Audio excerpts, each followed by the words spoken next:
Mr. Ian's Book Club. Hey everybody, welcome to Mr. Ian's Book Club. I'm so glad you're here to read with me. Today, our book is Giorgio, the Train That Wanted to Ride a Boat. Pictures and Stories by Anita Benarde.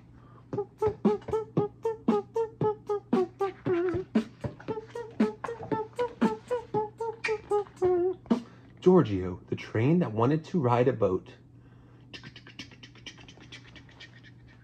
There he is. It says Giorgio right on the side. Cool. Giorgio is a train. Every day he gets up bright and early, warms up his engine, and chugs into Campiglia Marittima station to pick up passengers. Then he heads for Piombino by the sea. There he goes. Hello, my name is Giorgio. Look at all these people doing things, working and getting ready to get on the train. I love the colors in this book, mostly just yellow and red. Campiglia and Piombino are little towns on the west coast of Italy. Giorgio had been going back and forth between them for as long as he could remember.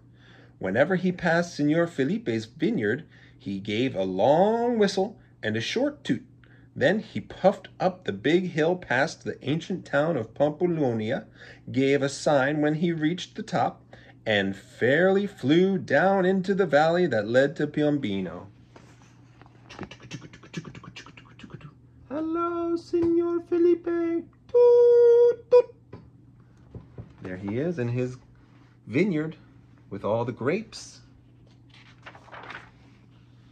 Giorgio put on his brakes very carefully.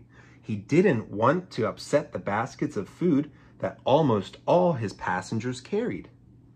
When he stopped at the pier, everyone rushed to get off. Some people wanted to be the first to get their tickets. Others wanted to have drinks and ice cream as they waited for the boat that would take them to Elba and their holiday. Giorgio watched from the station as the boat docked. The crowd cheered, "Bravo, bravo, bravo," as the boat drew near.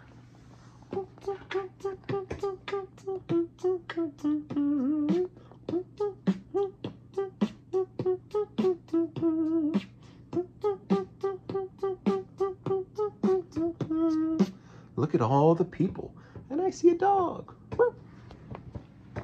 They have balloons, and they're playing games.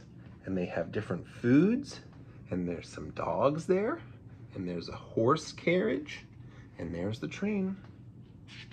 They're all getting ready to get on the boat. Then the people went on board, and the boat sailed away. For a little while after the boat left, Giorgio could still hear its passengers laughing and singing. Then all was quiet. Giorgio turned around and headed back to Campiglia. If only I could ride a boat, he thought. The idea made him so excited, he almost jumped off the tracks. Ride a boat, his wheels seemed to say. Ride a boat, ride a boat, ride a boat, ride a boat. They clacked away as Giorgio passed Signor Felipe's vineyard. He almost forgot to whistle. Ride a boat, ride a boat, ride a boat. Look at these beautiful yellow flowers. There goes Giorgio. Back at the roundhouse, Giorgio couldn't stop repeating, "Ride a boat, ride a boat, ride a boat." Giorgio didn't know he was talking out loud until the Setbello Express laughed and said, "You ride a boat? Trains ride on tracks, not on boats, Giorgio. You are a silly little train." Oh, Giorgio looks kind of sad. The Roma Special was listening. She saw how upset Giorgio was. "I know about a boat out Reggio that carries trains over to Sicily," she said. "Really?" beamed Giorgio.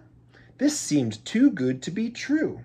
"What do I have to do to get to ride a boat?" asked Giorgio. "Perhaps you should ask Signor Scarsini, the stationmaster," said Roma. "All I know is that some trains do ride boats." Oh, Roma, you're so sweet. Thanks for that little bit of hope. Ride a boat? The one at Reggio? Mused the station master. As far as I'm concerned, you can go. You've done a good job. Oh, that seems to make Giorgio very happy. Giorgio almost exploded with happiness.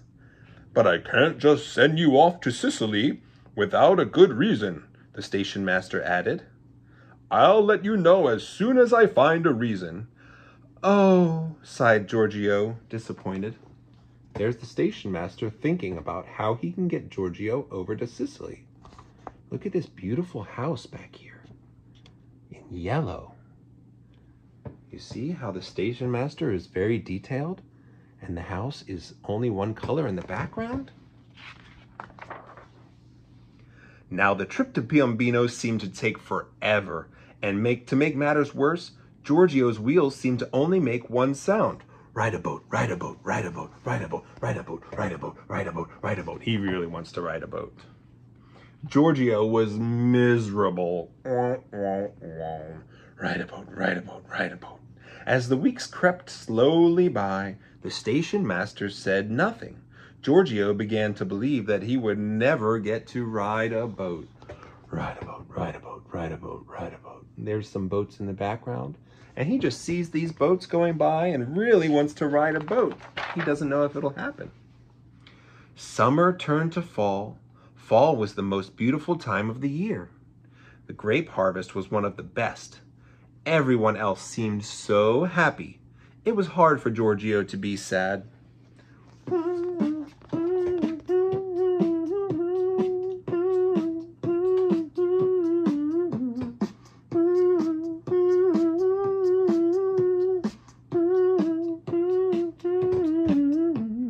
People are dancing and playing their instruments and having some wine and walking their dogs. Everyone seems so happy, but Giorgio's kind of sad and worried that he won't get to ride a boat. One Saturday, as Giorgio pulled into Campiglia, Signor Scarsini was standing on the station platform, waving his hands furiously and shouting, Giorgio, Giorgio, I have great news. The Pampolonia school needs a train just your size to take the children all the way to Syracuse in Sicily. Do you still want to ride that boat? Yeah! Hey, you still want a boat ride? You know I do. Still want my boat ride? Yes, oh yes, Giorgio answered, so excited he could hardly get out the words. Yes, I do. I want to ride that boat so bad I do. On Tuesday evening, dozens of boys and girls from the school climbed aboard Giorgio. The little train was sparkling. The workers had done an extra special job of cleaning him that day.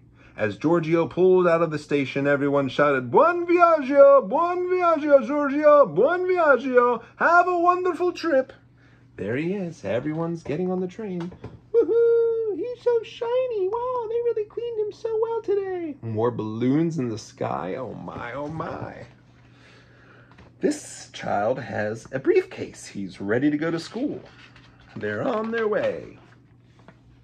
Down the beautiful coast of Italy went Giorgio and all of his passengers. They passed the big city of Roma as well as tiny seaside villages. It was fun seeing all the sights, but Giorgio couldn't wait to get to Reggio. It was only an hour away, and that's where he'd get to take the boat ride. Then it happened. A warning light flashed on the tracks.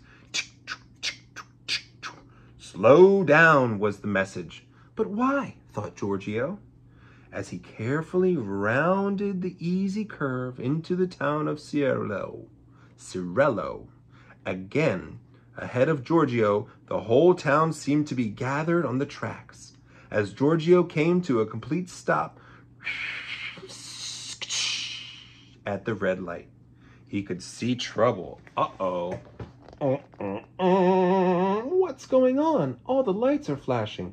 I better stop. I hope this doesn't delay our trip.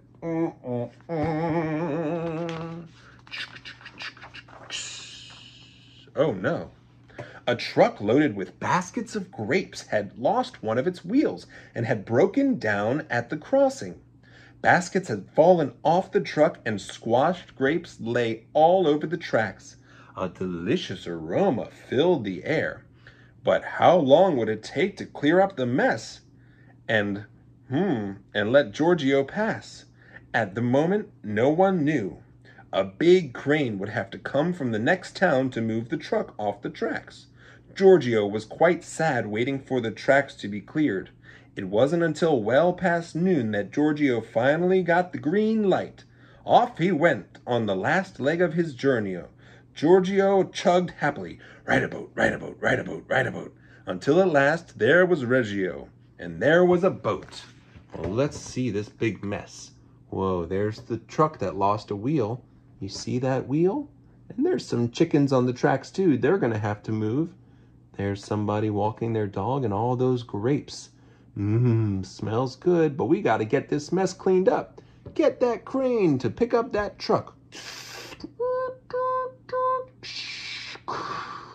Got it cleared up, and we got the green light ready to go.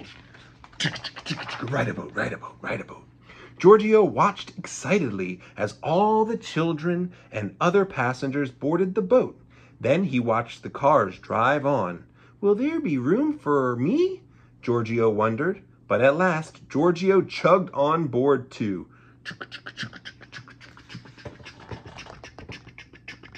Here I go, getting on the boat. At last, Giorgio's dream was coming true.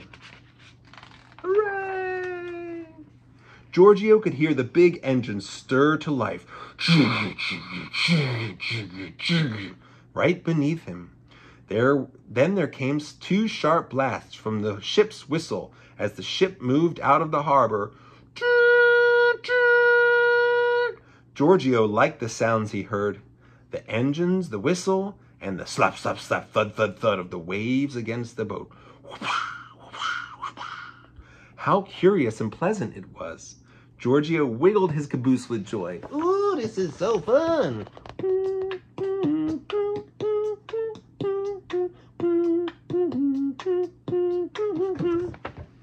There he goes, getting on the boat. And there's some more balloons. Is it your first trip? Asked the train riding next to him. Yes, said Giorgio, very pleased with himself. If you look out of that porthole, the first train added, you'll be able to see all the different boats. There's lots to see on this ride. Giorgio didn't miss a thing, and how he hated to leave boats when it arrived to Sicily. But he was having too good of a time. He could hear the children calling, Avanti, avanti, Giorgio, let's go. They wanted to go too. There he is on the boat, smiling from ear to ear. There's the passengers. Okay, yeah, we're on a boat. There's the boy with his briefcase, ready for school.